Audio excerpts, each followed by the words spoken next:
Olá, meus amores, bem-vindos à semana 18, nossa português texto.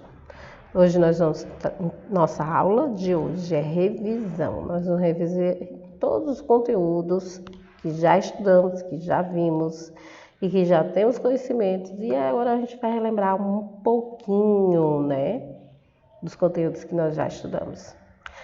Contos, notícias, poema visual. E são os temas que nós trabalhamos durante esse período. Eu espero que você esteja com o seu material em mãos. Tudo que nós vamos ver agora tem no seu material. Então, isso aqui é uma forma de você rever, de você aprimorar aquele conhecimento que você já tem, ok? Vamos lá. Conto popular: Branca de Neve e os Sete Anões. Num palácio muito distante país, vivia um rei e uma rainha muito feliz com sua filha Branca de Neve. Quando a princesinha ainda era uma menina, a rainha morreu e o rei voltou a se casar com uma mulher muito bela, porém malvada e orgulhosa.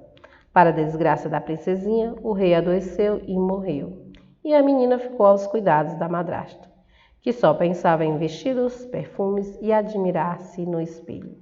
Aliás, aquele era um espelho mágico, no qual a rainha perguntava todas as manhãs: Espelho, espelho meu, existe alguma mulher mais bela do que eu?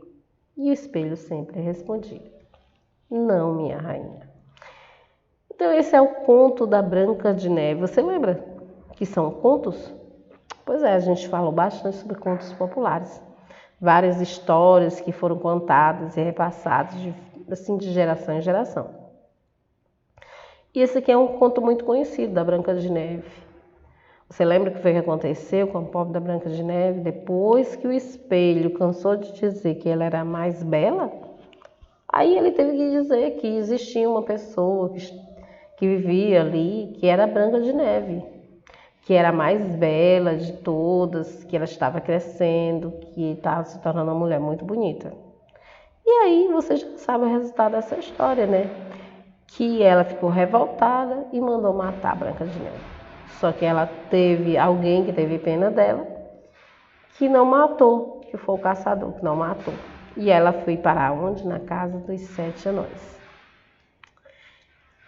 E lá ela fez amizade com os Sete Anões, que cuidaram dela. Depois a bruxa, que era a madrasta, acabou descobrindo a localização dela e tentou matá-la. No final, apareceu um príncipe que resgatou a Branca de Neve e levou ela embora para bem longe da madrasta, Lá foram viver felizes para sempre. Isso é todo conto de fada, ele sempre procura ter um final feliz. E o conto de fada é o quê? Um registro de uma história contada, E sempre quem conta a história de formas, tem sempre uma coisa diferente, E são contos. Não é algo que aconteceu. Por isso que é chamado de conto popular, conto de fadas, Que é sempre, geralmente, tem o príncipe, tem a princesa, tem a pessoa malvada. E nesse conto de fada, teve a princesa, a Branca de Neve, e teve o príncipe que a resgatou, que a salvou. Nós temos outros contos populares, como o Chapeuzinho Vermelho. Você já ouviu muitas histórias, Como a do Chapeuzinho Vermelho e o Lobo Mau, tinha a vovó. Então, são conto popular. Então, durante esse período todinho da sua infância, eu acredito que você já tenha visto bastante essas histórias. Uma mais conhecida são essa, da Branca de Neve, o Chapeuzinho Vermelho. Tem outros contos também, como a Cinderela, a Bela Adormecida. Você lembra da Cinderela? A Cinderela que ela perde o sapatinho dela? Pois é. Ela foi para a festa, tinha um horário para sair. Gente, tudo tem horário, Tinha um horário para ela sair da festa antes do encanto acabar. O que aconteceu com ela? Ela perdeu a noção do tempo e aí acabou o quê? A mágica foi se desfazendo, E aí ficou a única coisa de lembrança foi o sapatinho. A Cinderela é uma das histórias mais conhecidas, acho que no mundo inteiro. E uma das que eu mais gosto é a da Branca de Neve. Mas tem muita gente que gosta do Chapeuzinho Vermelho, já participou de dramatização na escola, né? Eu acredito que você já participou até de dramatização na escola dos contos populares. Então, durante esse período é que a gente estudou sobre o conto popular, que ele conta uma história, mas não é um fato real, é um conto recontado, por isso que é chamado de popular, porque foram pessoas que criaram essa história e foram passando de geração em geração e foram recontando essas histórias. Algumas histórias muito famosas foram criadas pelos irmãos Grimm, que são escritores, muitos anos atrás, eles criaram alguns contos e que se tornaram popular, que o mundo inteiro passou a conhecer. E aí várias pessoas passaram a escrevê-las e recontá-las. Aqui a imagem da Branca de Neve fugindo na floresta, né? Depois que ela fugiu da casa da madrasta, do palácio, né? Então, como eu contei para vocês, ela passou por um período bem difícil, né? Já imaginou uma menina solta na floresta, né? Aquele monte de bicho, aquele momento que ela passou foi um sofrimento enorme para ela, até ela encontrar os 7 anões, que foi quem a abrigou. Então, por isso que Branca de Neve era tão grata aos 7 anões, porque ela passou por um momento difícil no qual eles a ajudaram. Então, isso é um conto que conta, assim, é uma maneira, quando eles foram criados esses contos, foi uma maneira de utilizar para mostrar às crianças que os perigos que tem, né?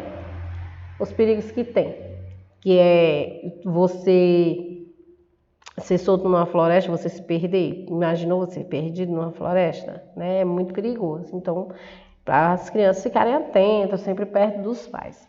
Então, eles tinham essa função, os contos populares, eles tinham a função de passar uma mensagem. Então, a mensagem para as crianças não se aventurarem nas florestas, que tinha muitos riscos e muitos perigos. A história do Chapeuzinho Vermelho é uma delas, que conta que a menina desobedeceu a mamãe, que a mamãe dela disse que ela fosse para um determinado caminho, que era mais rápido, e que não falasse com ninguém estranho. E aí o que aconteceu? O Chapeuzinho foi e falou com quem? Com o lobo mau, gente. E aí aconteceu tudo aquilo que não devia acontecer se ela tivesse obedecido. Então, os contos populares foram criados assim, para passar uma mensagem, um alerta, né? E aí a gente vai falar sobre notícia. Lembra que a gente explicou que era título, layout e o corpo da notícia? Pois é. A notícia, olha aqui o título dessa notícia: Pirataria informática aumenta em Portugal. Aí ele está falando sobre os crimes informáticos, os crimes cibernéticos, né? E aí tem o layout, que é essa parte com um trechozinho da notícia, onde ele vai explicar, né? Ou é tipo um resumo sobre o título. Título, você sabe que é aquela parte do texto que ela vem bem destacada, que é para chamar a atenção do leitor. Layout é um resumo do que se trata, do assunto, da informação que passa do título. E tem o resto do corpo da notícia, que vem todos os detalhes, tudo escrito falando, né? E aí ele fala sobre os crimes cibernéticos, os crimes informáticos, incluindo cópia de software protegido, aí roubo de passaporte, de código, de cartões de crédito. Então, isso tudo é uma notícia. E aí é o título da notícia, né? A manchete. Isso se chama manchete. O título da notícia é a manchete. E a manchete é aquilo que chama a atenção do seu leitor. Vamos aqui, ó. Notícia é o relato dos acontecimentos da comunidade com uma linguagem fácil de ser compreendida. É a descrição do fato e o repórter não emite sua opinião. Lá ele só bota o que aconteceu. Por exemplo, incêndio no casarão. Pronto, ele não está dando, eu acho que o incêndio aconteceu. Não, ele só vai dizer o incêndio no casarão. Então, aconteceu um incêndio no casarão e ali é a notícia. O título da notícia em destaque do texto, que é aquilo que eu disse, que é aquele que fica em destaque, que é o que chama atenção. Layout é o primeiro parágrafo da notícia, onde o redator, ao leitor, as principais informações do fato, responde as perguntas básicas do jornalista: o que, onde, quando, como aconteceu e por quê. E a linha fina é a frase colocada abaixo do título, antes do layout, resumindo parte do conteúdo. Então, essas partes aqui do corpo da notícia nós já explicamos para vocês, né? Que tem a notícia que é o relato do acontecimento. E o título da notícia é aquele que chama a atenção do leitor, que é o destaque. Então ali está o destaque, é a chamada, como se fosse uma chamada, né? Leio, né? Aqui houve, ó, o casarão pegou fogo, houve roubo no Banco Central. Então são manchetes que chamam a atenção do leitor.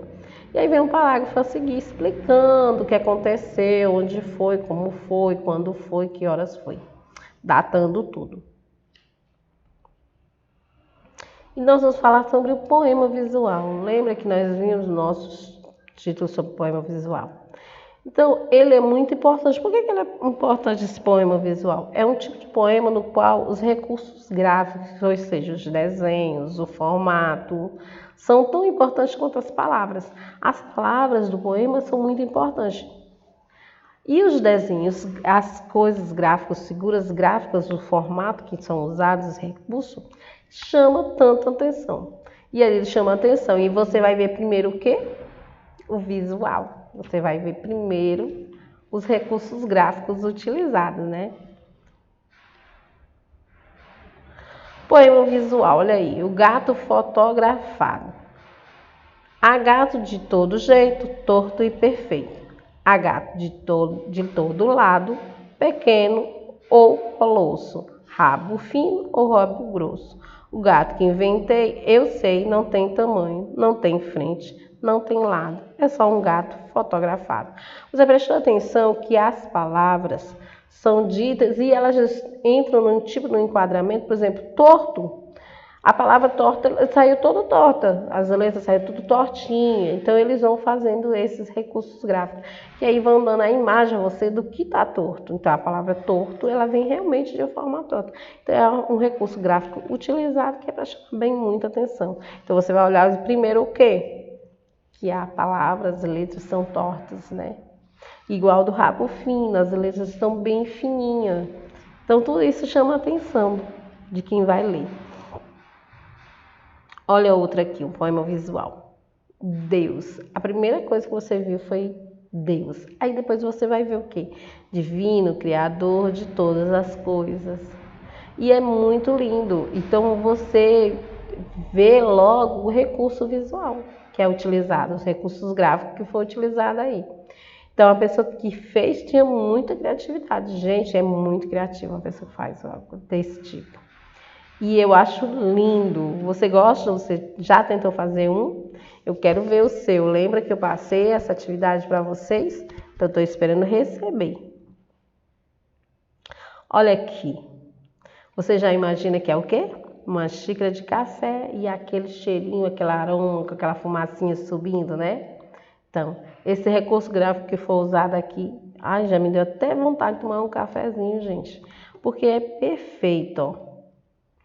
Na tarde fria de julho, voa o cheirinho e o barulho do café descendo quente pelo bule reluzente. E me pergunto já em prosa, existe coisa mais gostosa? Cafezinho é muito bom. Eu amo cafezinho. E você gosta de cafezinho? Pois é, cafezinho deixa nossa mente assim bem ativa, né? Tira aquele sono. Então, esse recurso gráfico que foi utilizado para fazer esse poema foi sim muito criativo mesmo, muito lindo, porque quando a gente vê que a gente primeiro visualizou o quê? A xícara e a fumacinha saindo, né?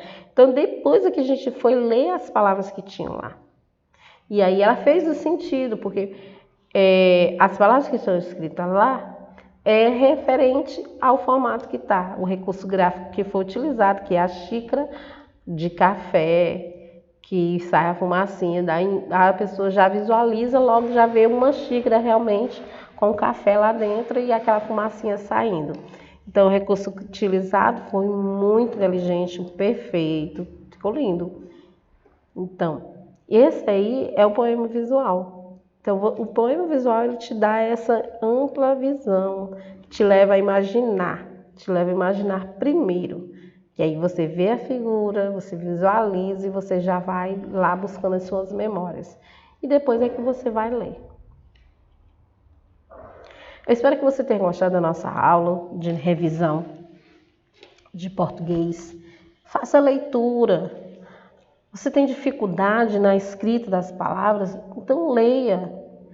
Leia bastante. Quanto mais você lê, quanto mais você escrever, mais aperfeiçoado vai ficar. Então, vamos deixar a preguicinha de lado, vamos escrever, vamos ler. Tem palavras que você tem dificuldade de saber. A leitura. Peça ajuda com a pessoa que está do seu lado, mamãe, papai, tio, vovó. Você não sabe essa leitura, não sabe aquela letra, aquela palavra, você pergunta.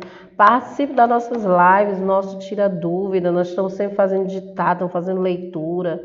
Então, vamos deixar a preguicinha de lado, né? Vamos trabalhar, vamos estudar. Vamos lá, deixa ela no escanteio, pega os livros, vamos ler, vamos estudar, vamos fazer aquela leitura, vamos criar. Nós não podemos parar. Não pare, ok?